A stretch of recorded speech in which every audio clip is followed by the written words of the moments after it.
my friends. It's nice to have you with me. I'm down in Jacksonville, Florida, on my way down to the annual conference that Marty Armstrong puts together every late fall, and the World Economic Conference, and that's so I'll make my way from Jax down to Orlando tomorrow, and so I'm in a Margaritaville hotel. So that's the pictures on the wall in the back. So I got a very interesting video showed up earlier this week. And I will put it in the link down below in the show notes for this episode.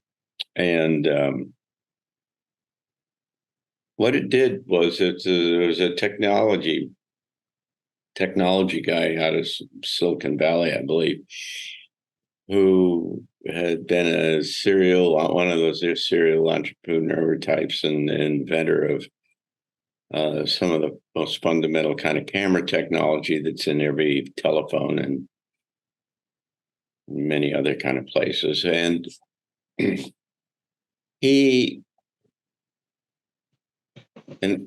And I would very much suggest that you watch this video if you haven't already.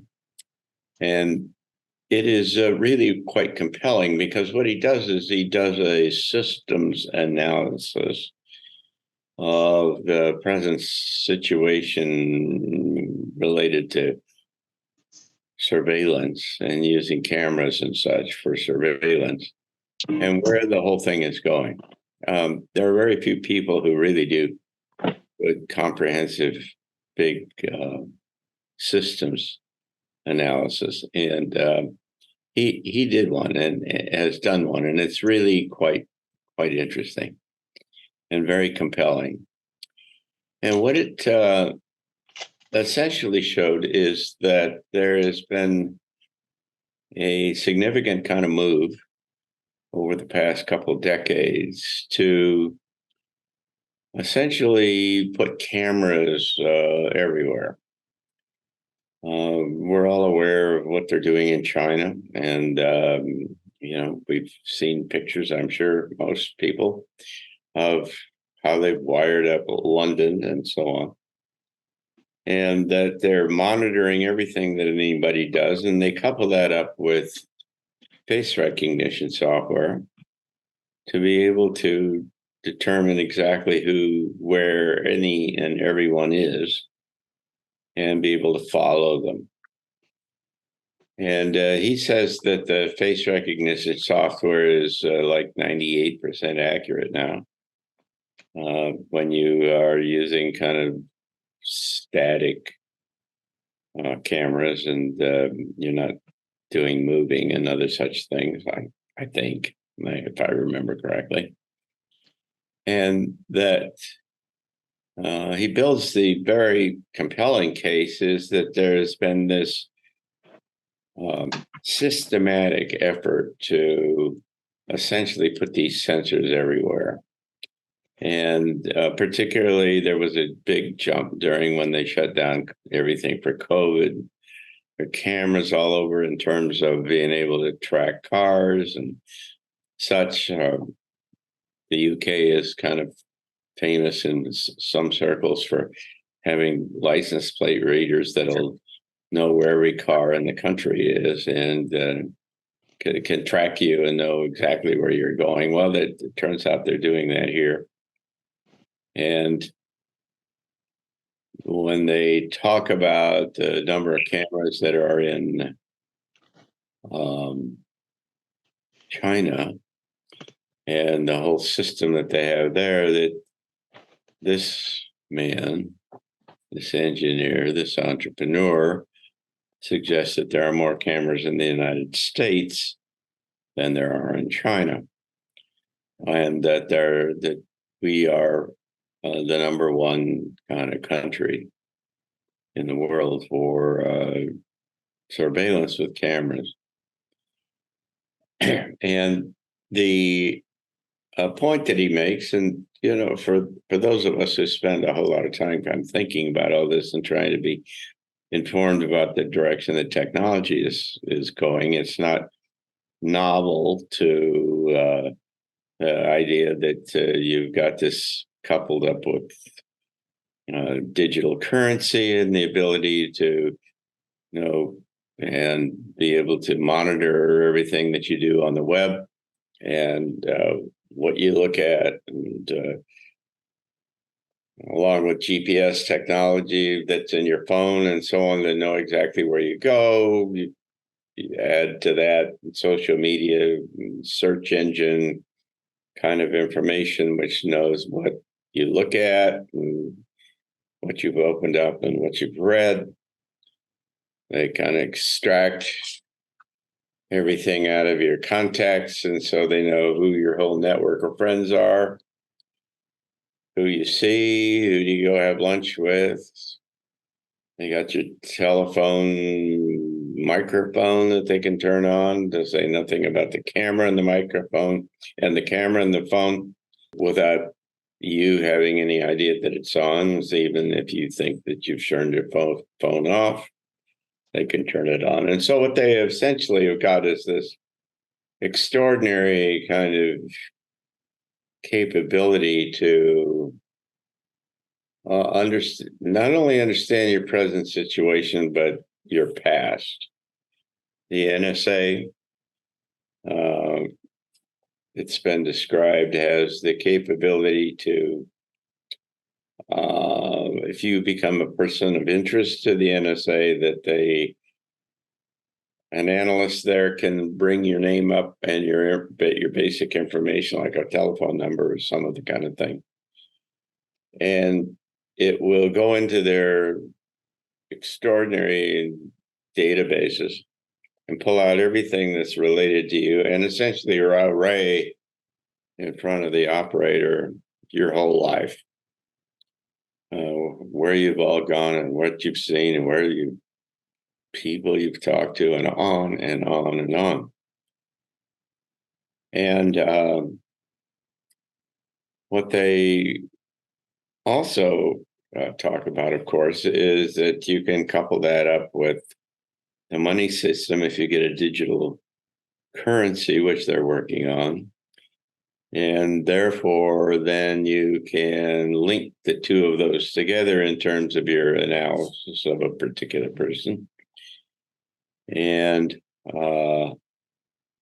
if they don't like what you're saying relative to the government, or you're not being responsive to certain kinds of rules or regulations, this is the case in China right now, then what they can do is they can adjust your social score so that potentially you couldn't get food, or you couldn't communicate with anyone, or you couldn't drive outside of a certain area.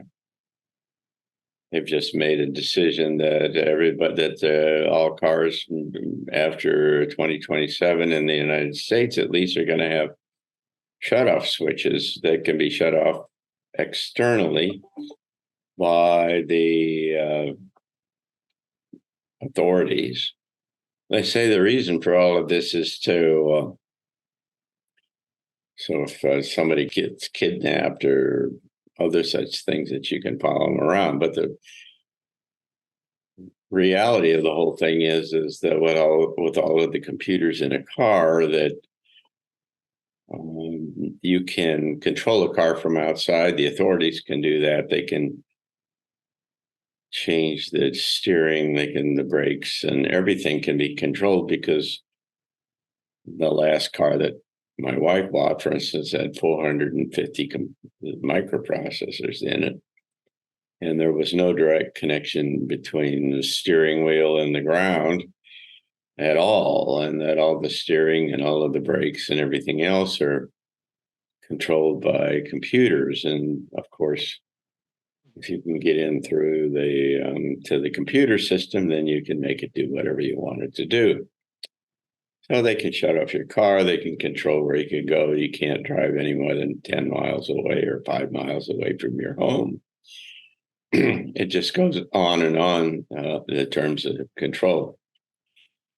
And for those of you who have followed some of what we've talked about in the past, which you know that this is the kind of the archetype of this track off in one direction, which is the track control, using technology to essentially constrain and determine exactly what all of the individuals who are in that kind of sector, in that space, what they can do and what they cannot do.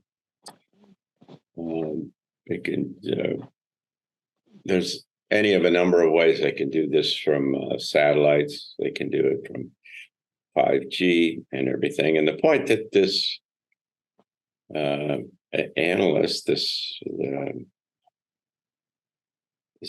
technology executive, the point that he was making was that this all hinges on face recognition, and that the more face recognition that shows that the more it becomes established, the more kind of locked into that system.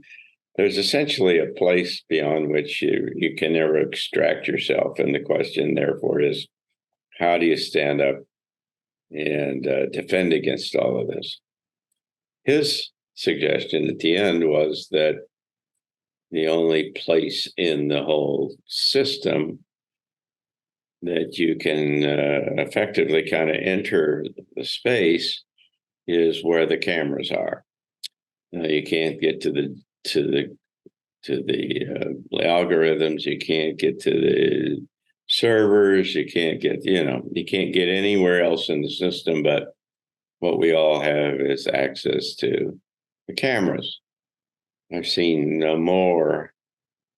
There's not a lot of them yet, but there's still calls that are coming from a number of different points of that's saying throw away your phone. The way you get out of the system is that you do not contribute to the system, and that is perhaps an option for some people. It's not an option for a lot of us. So we are certainly dependent upon all of this, and so there's a very interesting question about in the short term and the midterm how it is that with the system that we live in and that we're dependent upon, that it is so mediated, defined by these kinds of technologies. And how is it that you kind of keep one foot outside of that track and one foot into the area of human development and personal development that is antithetical to the technocratic kind of direction. So that raised an interesting kind of question in my mind, in addition to his suggestions that you knock down the poles that have the cameras on them next to the interstate highways so that they can't track your car and such, so on. And that certainly is, you can build a scenario at least that suggests that they might come to that at some point when people are concerned enough. But what it drove me into is this kind of backing into a couple of the people that I track, and one of them is Martin Armstrong, who I'm on the way to go see tomorrow. And the other one is Cliff High, and two names that are familiar to you if you've followed this and some of the things that we've talked about in the past. And both of these guys have technologies that are kind of are not subject to the typical kind of analysis that is generated in these papers and other kinds of things, where so-called experts try to spin out a particular kind of scenario that they want to sell and want to promote about what might happen and why it's going to happen and so on. In both of the cases of Armstrong and Cliff High is that they have computer programs that have got a very successful record of being able to predict the future. Armstrong, with his Socrates program, has never been wrong in 40 years. And so that's something worth considering. And it's based upon the underlying kind of cyclical nature of how the whole system works that we live in. If High, on the other hand, looks at changes in language which signal incoming kind of events of significance. And that's subject to some interpretation. So, maybe he's right 75% of the time or something like that, which is still pretty significant concerning you're looking into a space that has never happened before and that is full of ambiguity and uncertainty and chaos and such. So both of them say that this effort to essentially control humanity on this planet using technology is going to fail. The effort to control all the humans using technology is not a new idea at all, and they've been laying the groundwork for this for many kind of decades. And the notion that it doesn't succeed and is certainly tied to some of the other initiatives that are in place, one of being the efforts that are being promoted by the World Economic Forum and other groups to do an economic reset. And this whole idea of an economic reset is to drop the financial system and the economic system, for that matter, and replace it with this digital currency and get rid of all of the kind of debt that the governments and the central banks have all incurred. And that then is tied to this whole growing trend of surveillance and being able to control who the people are and where they all go and so on. Again, both Marty Armstrong and Cliff High say that is inevitably going to fail. And so for somebody in my business, that makes you start to think about, well, what are the failure modes? How might this thing come unglued? What are the potential events that could derail this effort that they have literally spent many decades, some would argue even a century, trying to systematically get to this point to be able to kind of capture control of the whole system. And now you've got indications that say it's not going to work. And why wouldn't it work? The technology is going to keep going, certainly in the short term. It's growing like crazy, and the abilities of, they've got little cameras that are smaller than you can almost see, and it's not quite, I don't know that they're quite into the smart dust, kind of the dust mote kind of sizes, but there are I can assure you that there are technologies that none of us are aware of that are mind-boggling in terms of what their capabilities are along this line, because they want to hear the sounds, and they want to see the pictures, and they want to know the location and other such things. And so they're building that into every capability that they've got. So how does this thing? What are the failure modes? Where does this thing turn sideways? There are a number of kind of interesting ways in which this thing comes unglued. One one of which, and Armstrong talks about this, is this whole idea of a global civil war. And for those who are not kind of familiar with this idea, the idea that there would be a global civil war seems like a really far-fetched and wild idea. To say, what in the world? How would you have a civil war across the whole planet? But that's because the system, the powers that be, are controlling the narrative, and they're not telling you what's going on in the world today. There are hundreds of thousands of people in streets in Paris and around France, in England, in places like Germany and Italy and so on, Scandinavia, that we're not seeing and we don't know about.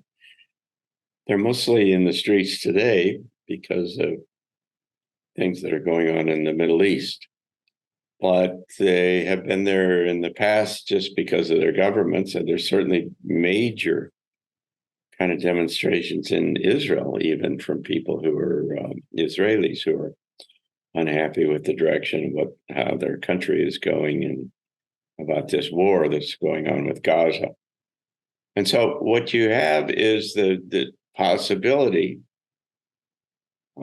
Marty Armstrong would say the certainty, that what you're going to get is a wholesale kind of upheaval, and people are going to stand up and say, no, we're not going to do this anymore.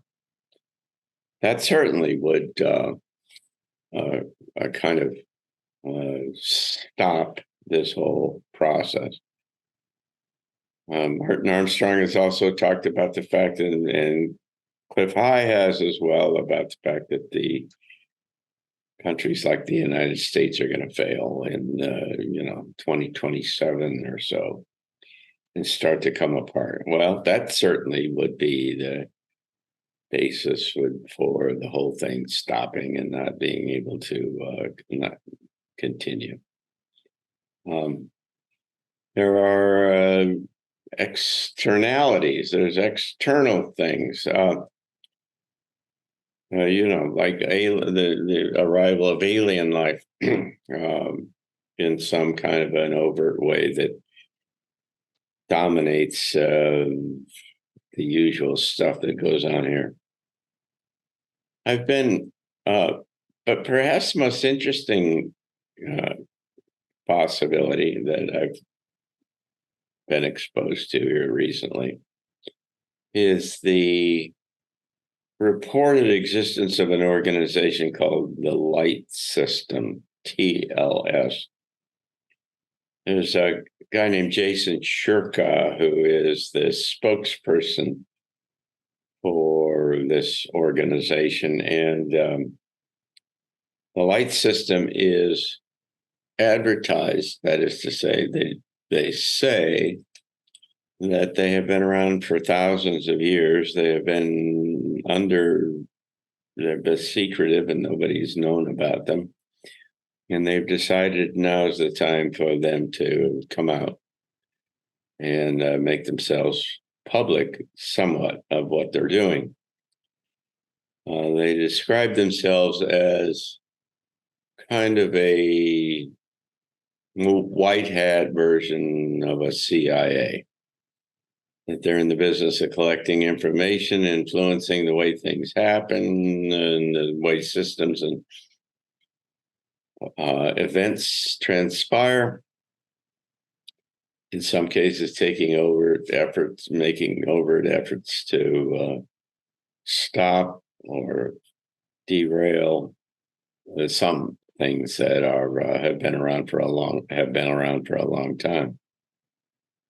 What is also interesting, and particularly so, is that they say that they're not all human, that there are a significant percentage within this group that are from off planet, that they are extraterrestrial, that they have effectively integrated, all of them have integrated themselves into our societies. There's about 8,500 of them who are active kind of members, operators, whatever. And they have chapters, if you will, in every major city on the planet. It gets increasingly interesting because now then Shirka describes what he has been asked to expose about this group is that some of them have been alive for a very long time, and these are humans, 650 years, 50 some years, as I remember, and that they have figured out the solution to life extension, I guess, and they're older people. Shirka is 26 years old, so everybody looks old to somebody that old, that age, I guess. But he says they're older people and they're all in very good shape. And that in one case, one person that he was describing, in general, none of these people are exposed with their names or anything. He said he doesn't have a birth certificate. Well, I don't know how to think about all of this. I've invited Jason Shirka to be a speaker at our Transition Talk series, and I also asked him if I could interview him on PostScript, my blog, and there seemed to be interested in that, and we're trying to work out some dates. And I'm going to ask him some of these kinds of questions. But so there's one element there that says that they figured out about how to do life extension. Another one is that they have learned how to do shape shifting. And these are not just the kind of aliens who, in some cases, have brought that capability with them, but there's also an educational training kind of a process that some of the humans in this process have gone through, to where they are able to change their shape at will. The example given was that they could turn themselves into, say, a cat, and that they could, as a cat, they could infiltrate into a space and listen in on conversations and be able to then exfiltrate themselves out and be able to report back what happened inside. And there would be no sense that the target has been betrayed. There are a number of other kind of these folks have access to craft that are superluminal, that fly faster than the speed of light, and can almost instantaneously translate themselves anywhere in the galaxy, presumably outside of the galaxy, if they need to. And there's kind of a collection of kind of characteristics of these guys that become, as I suggest, particularly interesting if you consider that they say that they are here, they've been here for thousands of years, and they are now making themselves public, and their principal objective is to help shape in the best way possible the evolution of humanity. They make the point is that they can't tell people what to do. They are limited in the kind of influence that they can bring to the table. They have to honor the life mission or direction or something. I forget the term. They don't use the term free will. They say they can't get in the way of where people are supposed to go or want to go or something, I guess. But in any case, this is a really big idea, a big notion. I mean, if it's true, and it's rather compelling in terms of the kind of the details and the internal consistency of the reporting that Shirka does. If it's true, then it represents an amazing kind of wild card in terms of the way that one conventionally kind of looks out at the future. Our natural inclination is to do extrapolations of what is known, the extrapolations of the past. Ken Wilber is called the basic kind of notion, the holons. You include and transcend. You include the things that are familiar, and then you work yourself out into outside of the box, but in a way that it's kind of connected and related. And so it's not highly disconcerting, right? It's not discontinuous. It's kind of makes sense. Here we have something that is discontinuous. The communication about a capability that has been within human society for reportedly thousands of years and has been actively and seriously active in trying to shape and influence the evolution of the species. By the way, the organization, this TLS, the light system, is very hierarchical. They have leaders in each one of the major metropolitan areas and have different kind of levels. It's very much like some kind of an organization like the CIA. And in one case where there's an individual who has been told to talk about some of what he has done.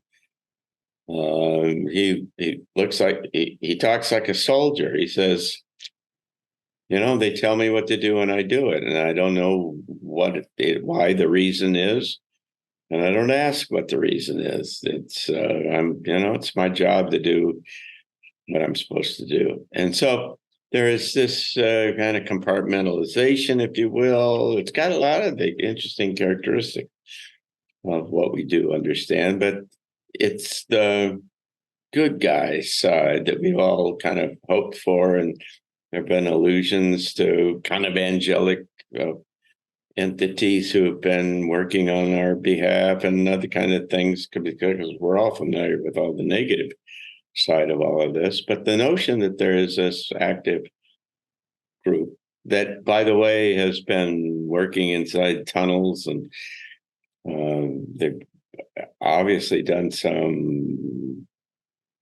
had some very active. They lost reportedly 2,000 of their members were killed in the efforts to kind of clean out the tunnels and some of the things with pedophilia and other such things that they've been working on. And so this stuff is just starting to come out. And there have been reports in the past from multiple sources that allude to the fact that there's been explosions, and they always say that the SEALs or the Delta forces down there are working cleaning out these tunnels. Well, maybe it's more than that. Maybe it's maybe there's this whole very sophisticated, very capable, far more capable than our usual our most advanced human capabilities that are working and are now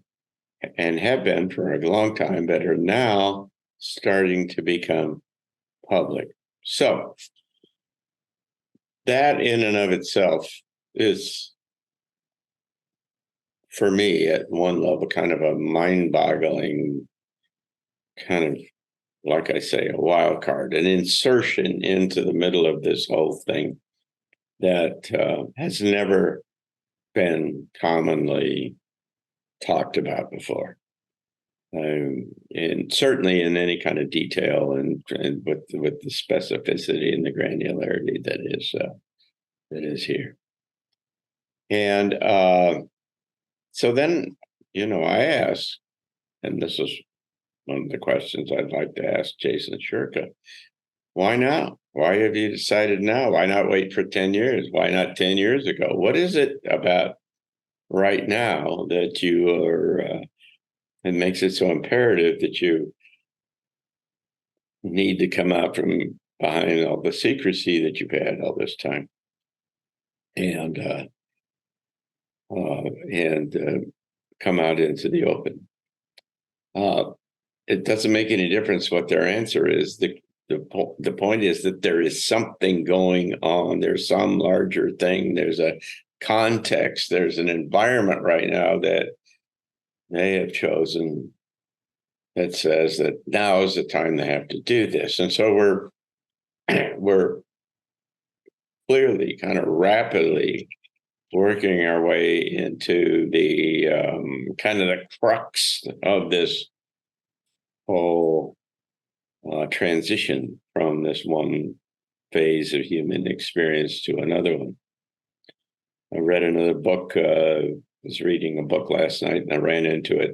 And I read in the middle of the night. I wake up, and last night that was saying that between 2021 and 2025 is the most central kind of time in this transition, and that after 2025, then there's going to be a kind of a house cleaning of some sort, and things are going to start going in a new direction. We've talked about it here before about the idea that there's just here in November on the 9th and 8th and 9th, I think it was, that there's these two timelines that were crossing. And so there's this new one that is headed out that is disconnected from the old world that of technocracy and all this control. So it was very interesting to me in light of the very compelling kind of overview that was given about the increasingly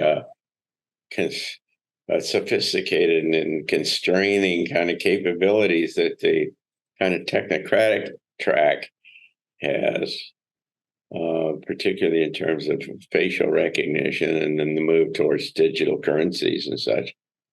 And yet, then boom, about the same time, up shows this other organization that you just say, wow, where did that come from? What they have also done is that they have also, for instance, told Shurka to give an announcement. If you'll remember back when they were doing the emergency broadcast system test in the United States, was it the last month? I can't remember exactly when it was. It wasn't that long ago, but the light system group told Shurka to tell everyone to turn off their phones, and so that the signal that came through was not generally broadcast to everyone. And so they seem to be playing an active and a kind of role here to try to shape and give give new direction. Well, that whole thing is, if you're sitting where I sit and trying to make sense out of this kind of on a ongoing kind of daily basis of where is this turning and what are the variables and what are the new inputs and other kinds of stuff, then this is a very interesting kind of new input into this whole thing. And if it turns out to be true, then clearly these people have been around a long time and have all kinds of different, technologies. They have a whole new understanding of science because they have these ships that they can move it almost instantaneously from one place to another. They're just. I have for a long time talked about the possibility that when we finally kind of make official contact with aliens, that there all this information that our history is different than what we thought it was, that science works and physics works differently, that all of our ideas about religion and gods are wrong, and so on, and that would come with the advent of contact with aliens. Well, turns out it might already be here, and it's already there, and they've been here for all this time, and they've been actively trying to move things along in another way. So anyway, it's a whole new way to look at this whole situation. It introduces the possibility that it could become derailed. It's a wild card that gets inserted into the system that really was not there. It's very significant. It's a big one. And if you couple that up then with the way kind of just things in general, like the war in the Mideast and the war in Ukraine and the debt crisis with banks and governments and all this other kind of stuff, you can see the distinct possibility that the thing could come unglued in ways that certainly would fly in the face of all the efforts by kind of the powers that be to finally, after decades, like I say, if not centuries of working on this thing, to fail at the last moment. So it's an interesting thing, and so we'll be following that as we go forward here.